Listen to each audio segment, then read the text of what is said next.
Honorable Osman Aden Mona, Minister of the Republic of Djibouti for the Ministry of Family and representing the IGAD chair. Our gracious host, Honorable Aisha Juma, Cabinet Secretary of the Republic of Kenya for Gender, Culture, Arts and Heritage. Honorable Khadija Mohammed Deire, Minister of the Federal Republic of Somalia for Gender. Honorable Alamitu Omot, State Minister of Federal Democratic Republic of Ethiopia for Gender and Social Affairs. Honorable Aya Benjamin Lib Worale, Minister of the Republic of South Sudan for Gender, Child and Social Affairs. Honorable Ahmed Adam Bakhat, Minister of Social Development, Republic of Sudan. Honorable Peace Mutuzo, State Minister in charge of Gender and Culture, the Republic of Uganda. Your Excellencies, Ambassadors of IGAD member states. Your Excellency, my sister Hannah Tete, you are UN Special Envoy for the Horn of Africa. Representatives of Canadian High Commission and ambassadors of IGAD partners countries, representatives of IGAD partners organization, Sweden SIDA, UN Women and GIZ, fellow members of my IGAD family, ladies and gentlemen.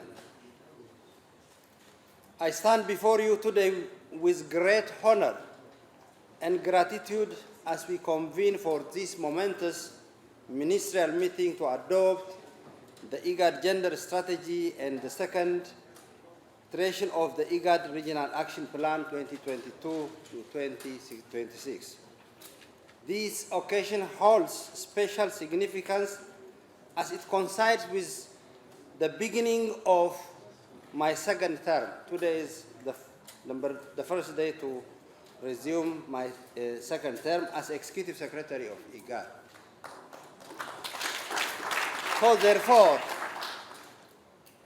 only fitting that we gather to celebrate, recognize and support our life-giving women when we are rebuilding our efforts to midwife the rebirth and rejuvenation of IGAD, who is tirelessly working on gender issues. Earlier this morning, I addressed the entire cadre of IGAD staff, and we jointly reflected on the progress we have made together and survived our shared roadmaps for the next 4 years.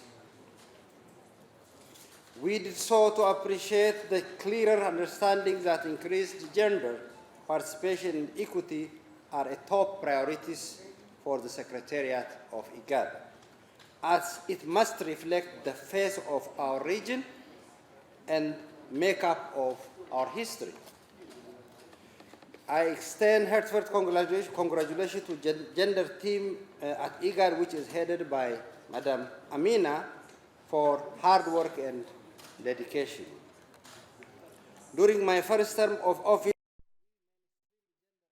all our divisions and specialized institutions and appointed gender focal persons in all our programs. Today, I am delighted that alongside our development partners from Sweden GIZ, UN Women and other stakeholders, we have gathered to deliver these vital instruments for your consideration and adoption. If action is the distance between aspiration and the reality, then the gender team at IGAD has unquestionably taken concrete action to make IGAD's dreams to come the reality. The launch of these instruments is closely linked to the increased opportunities within IGAD member states for the representation of grassroots communities in governance and development. Of note are democratic transitions that facilitate enhancing public participation through representative models such as Devolution, decentralization, and federalism are crucial components of our shared vision. However, as we celebrate these milestones, we must not overlook the challenge and opportunities in women, peace and security with our region. Women and children are the most immediate and long-term victims of conflict, violence, and climate-related disasters. Regardless of the country, regardless of our color, regardless of age, women and children always constitute a significant proportion of the victims of conflict as casualties, refugees, and internally displaced people. Moreover, women find themselves on the front lines of the root causes, triggers, and drives of insecurity, which are too many to single out. We must also collectively deplore the structural, policy, and legislative obstacles that impede the realization of the shared aspiration of women's empowerment and agency. I must cautious that a society that silences its women denies itself the most powerful voice for peace and prosperity.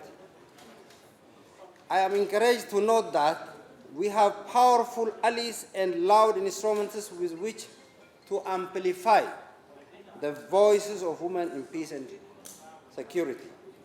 In this regard, I turn to UN Security Council Resolution 1325, as well as normative continental and regional instruments such as the African Union Gender Policy, the African Union Continental Results Framework for Monitoring and Reporting on the Women, Peace and Security Agenda, the United Nations AU Framework for Cooperation concerning prevention and response to conflict-related sexual violence in Africa, and most importantly for us here, the National Action Plan of IGAD member states. I commend all member states for these bold and progressive steps in domesticating this global, continental, and regional instrument at the national level. You are the most valuable players in this endeavor, and I appreciate that in the spirit of subsidiarity and sovereignty, different member states operate in their individual national contexts while ultimately sharing the same aspirations. It is therefore essential to acknowledge and appreciate the varying pace at which member states formulate and implement national action plans on women, peace, and security. I extend my commendations to those that have made significant progress and offer encouragement, full commitment, and support for IGAD to those still finalizing their respective plans. IGAD champions multilateralism and international solidarity. And in this spirit, we are working closely with neighboring sister RECs, namely the East African Community and ICGLR, on this initiative because we recognize that the issue we are tackling here knows no borders. However, despite our shared visions, challenges persist across all member states of our region. These challenges include minimal implementation of national action plans due to the absence of government funding and lack of political will. Additionally, there is insufficient technical capacity and support to effectively implement the national action plans, as well as lack of donor and UN support for implementation and monitoring. Today, I call upon all stakeholders to collectively address and overcome these obstacles for the benefit of women, peace and security, paving the way for positive transformation across our shared society. Furthermore, because our women do have agency, I want to make a special mention of the women of Sudan. who are playing a pivotal role in restoring peace in our conflict-affected member state. As we speak, this conflict, which is entering to the 7th month, has displaced close to 5 million people, of whom an estimated 1.1 million are women and girls of reproductive age. And over 100,000 are currently expectant and in need of access to life-saving and essential reproductive health services. It is precisely for reasons such as this that the IGAD Gender Strategy and Regional Action Plan are designed to serve as concrete instruments for advancing the women, peace and security agenda of our region. I am happy to report that the talks in Jeddah are yielding some positive results with an agreement of the issue of humanitarian access, especially for women and children. It is our hope that cessation of hostilities will be signed very soon. It is our hope that the ceasefire agreement also will follow and implemented in the Republic of Sudan. We resume the political process towards a civilian transition with the support and participation of women in Sudan. I call upon all women in the region, in the continent, to be in solidarity with the people of Sudan. Finally, honorable ministers, as you prepare to adopt the IGAD Regional Gender Strategy and IGAD Regional Action Plan on Women, Peace and Security, let me share a lesson I learned in my many years of public service. Security is not just about protecting borders. It is also about empowering our women who are architects and builders of the foundations and bricks that make a strong and resilient society. As we embark on this transformative journey, let us unite in our commitment to creating a region where every woman is empowered, every voice is heard, and every life is valid. Thank you very much.